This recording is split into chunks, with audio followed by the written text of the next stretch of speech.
I've been a passionate NBA fan for more than 2 decades, and during that time I've witnessed plenty of heated moments, both physical and verbal. I remember Raja Bell's infamous clothesline on Kobe Bryant, LeBron James' frequent outbursts toward Mario Chalmers, and more recently, Draymond Green's ever-growing list of on-court altercations. Yet none of those situations compare to what Caitlin Clark has faced in her short professional career so far. From being mocked by fellow WNBA players to enduring physical play that crossed the line, and even having her basketball abilities constantly questioned, Clark has dealt with criticism at an unusual level. People have tried to reduce her game to nothing more than shooting threes, ignoring the full scope of her skill set. Just when it seemed like things couldn't get worse for Caitlin, the WNBA proved otherwise. If you haven't heard yet, she was recently excluded from a major roster decision, marking what could easily be considered one of the most baffling moves I've ever seen in professional sports. The idiocy of Team USA women's basketball. How dare you make this decision? This decision was so shocking that I honestly felt like I misheard it the first time. In today's video, I'm going to explain exactly why this move made so little sense and how Caitlin Clark ended up exposing major flaws within USA basketball. Passing on Caitlin Clark raised serious questions, and criticism quickly followed. When discussing how Clark exposed the system, attention turns to two key figures alongside Diana Taurasi. First is Cheryl Reeve, head coach of both the Minnesota Lynx and the USA women's national team. Then there's Jennifer Rosati, president of the Connecticut Sun and chair of the women's national team selection committee. As for Diana Taurasi, she is widely regarded as one of the greatest players in WNBA history. These three individuals hold significant influence over Team USA selections, and their decisions have sparked debate about whether there was an unusual bias against Caitlin Clark. Before the 2024 season began, the WNBA posted about Clark's preseason matchup with the Indiana Fever against Dallas, and Cheryl Reeve responded dismissively, emphasizing that the league is bigger than one player. Her comments only fueled speculation about frustration over the attention Clark was receiving. That sentiment appeared again when fans questioned broadcast decisions, and Reeve added remarks that seemed to reinforce the perception of resentment. Later, before a matchup between the Minnesota Lynx and Indiana Fever, Reeve once again expressed indifference toward the crowd support Clark would receive. Meanwhile, Jennifer Rosati explained that Clark was left off Team USA due to selection criteria, a justification that only intensified the debate surrounding the controversial decision. But as a coach, as a home team, there's going to be a lot of people cheering for that other side. I'll get two shits. How about one? Not even one shit. Essentially, it was the committee's job to pick the 12 that, based on our selection criteria. And look, SVP, reality is coming. Okay. There's levels to this thing, and that's just life. We all went through it. Of course. And you see it on the NBA side, and you're going to see it on this side, where, you look superhuman playing against 18-year-olds, but you're going to come with some grown women that have been playing professional basketball for a long time. This justification quickly fell apart under scrutiny, and I'll explain exactly why. Equally questionable were comments made by Diana Taurasi, who suggested that reality would eventually catch up to Caitlin Clark. Taurasi argued that there are different levels to professional basketball, pointing out that Clark looked dominant against younger college players but would face a much tougher challenge competing against experienced professionals who had been playing for years. She implied that Clark's transition to the WNBA would expose weaknesses in her game. Taurasi even made remarks suggesting that she wouldn't select Caitlin Clark, even if she held the #1 pick. These statements came across as dismissive and fueled debate about whether Clark was being unfairly judged before she even had the chance to prove herself at the professional level. Look, SVP, reality is coming. Okay. There's levels to this thing, and that's just life. We all went through it. Of course. And you see it on the NBA side, and you're going to see it on this side, where, you look superhuman playing against 18-year-olds, but you're going to come with some grown women that have been playing professional basketball for a long time. Although this video is titled "The Day Caitlin Clark Exposed USA Basketball," the reality is that there have been several moments where Clark highlighted flaws within women's basketball in the United States.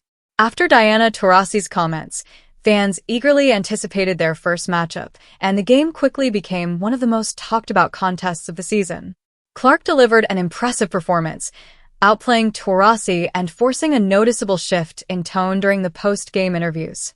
Not long after, the teams were scheduled to face each other again, but Taurasi missed the rematch due to injury, avoiding another potentially difficult matchup. In their earlier meeting, Clark controlled the game, leading her team while Taurasi's squad struggled to keep pace.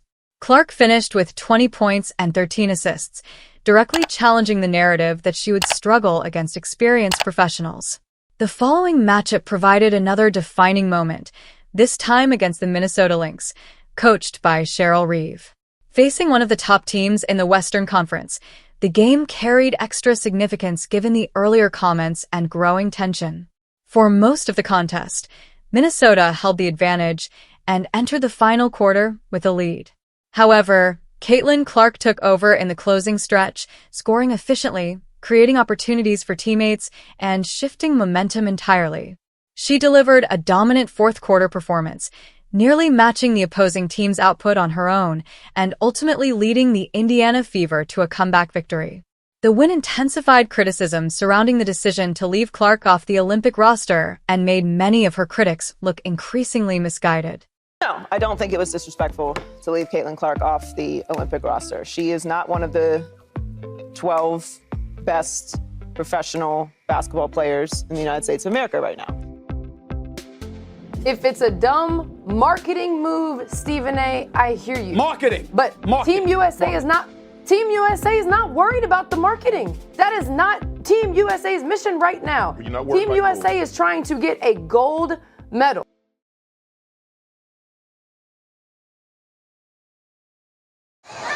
Here's Clark, nice find, Agumake, push shot, banks in.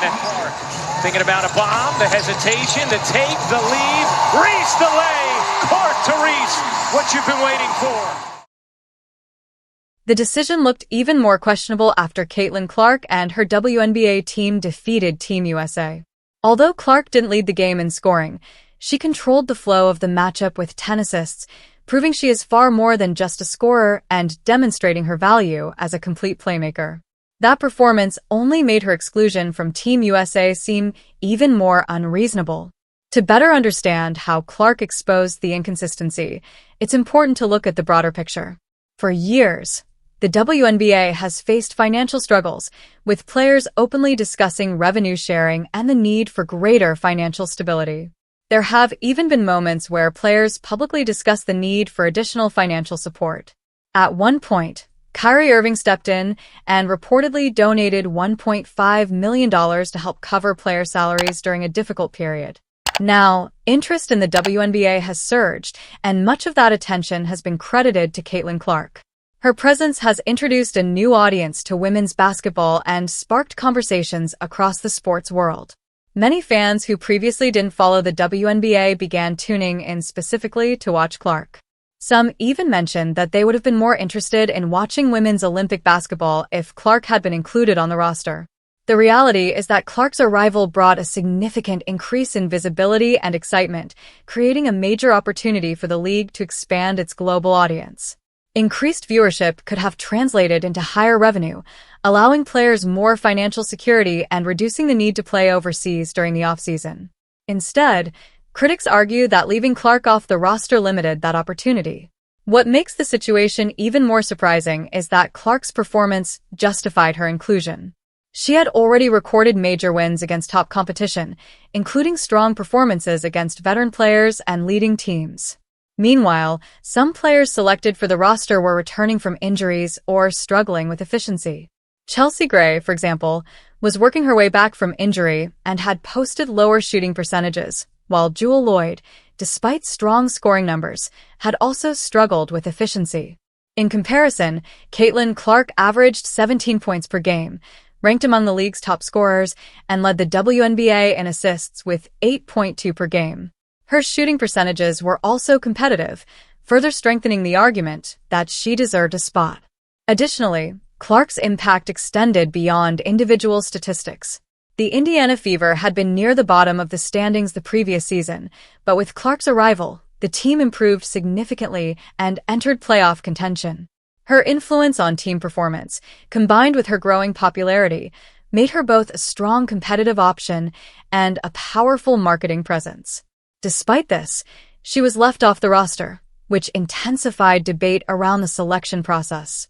It's also worth noting that rookies have previously been selected for the Olympic team, including Diana Taurasi, Candace Parker, and Breanna Stewart. Clark's consistent performances and ability to deliver in big moments only added to the perception that her exclusion revealed deeper issues. The conversation doesn't end there, though.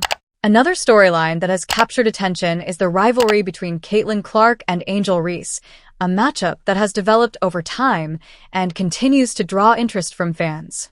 Their competitive history has added another layer of excitement to women's basketball, and for those interested in the full story behind that rivalry, it's a narrative that has continued to evolve with each new meeting.